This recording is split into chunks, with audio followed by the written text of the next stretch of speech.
श्री सच्चिदानंद समर्थ सद्गुरु रामदास महाराज की जय।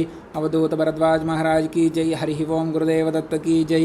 दासबोध 19వ దశకం 5వ సమాసం దేహము వలన ఉపయోగము.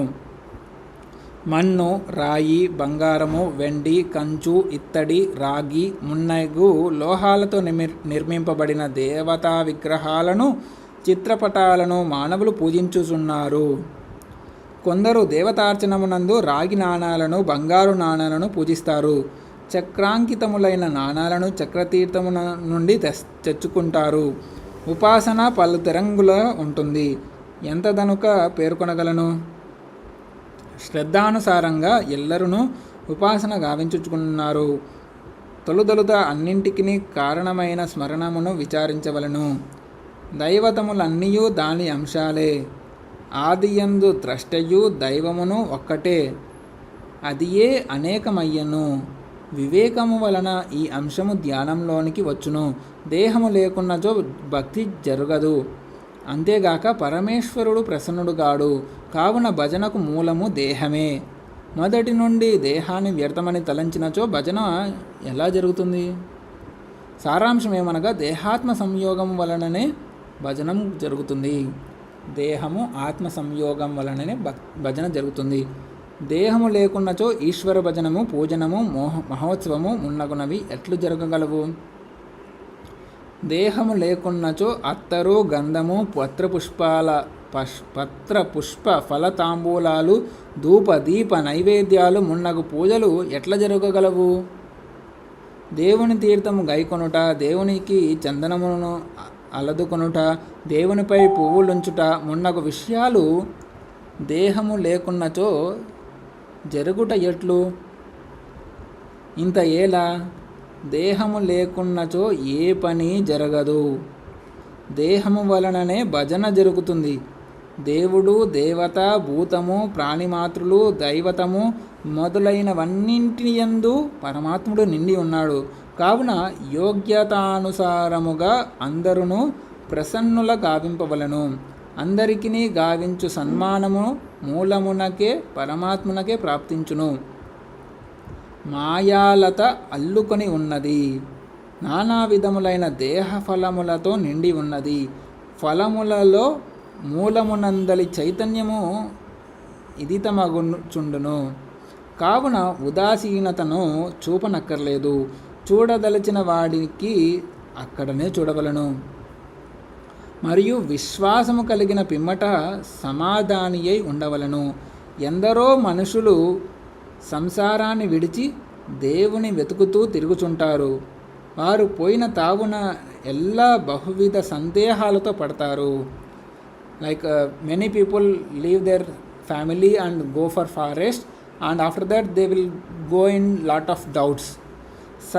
సాధారణులైన జనులలో కొందరు గృహమునందే దేవతార్చనాన్ని గావిస్తారు.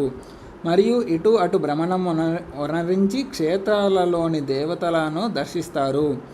Few people do pujas in homes, few people go for the తీర్థక్షేత్ర యాత్రాస్. లేదా బహువిధాలైన అవతార కథలను ఆలించి ఏదైనా ఒక అవతారమునందే తమ హృదయాన్ని నిశ్చయము గావించుకుంటారు. కానీ దానికి గొప్ప విస్తరము కలదు.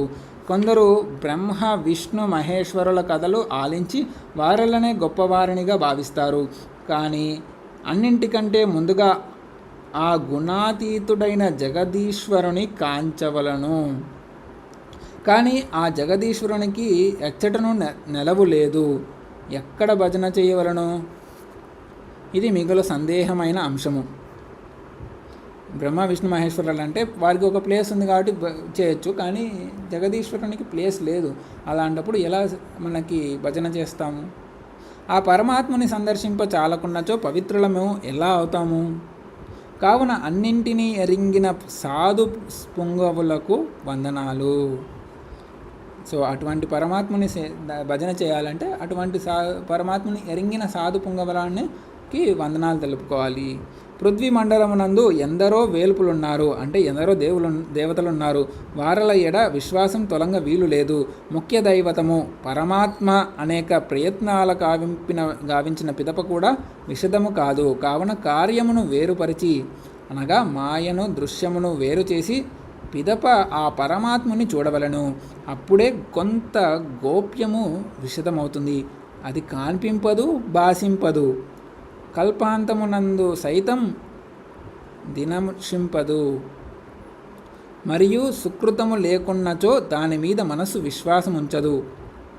కల్పనము మిగుల తర్కము చేస్తుంది. వాసన మిగుల కోరును. మరియు అంతఃకరణమునందు నానావిధ తరంగాలు ఉత్పన్నమవుతాయి. కావున కల్పనారహితమైన వస్తువే శాశ్వతమైనది. దానికి అంత్యము లేదు. కావున దానిని అనంతం అంటారు. జ్ఞాన దృష్టితో దానిని చూడవలను. చూచి అక్కడనే ఉండవలను. నిధిధ్యాసము సంగత్యాగాలతో తద్రూపము కావలను.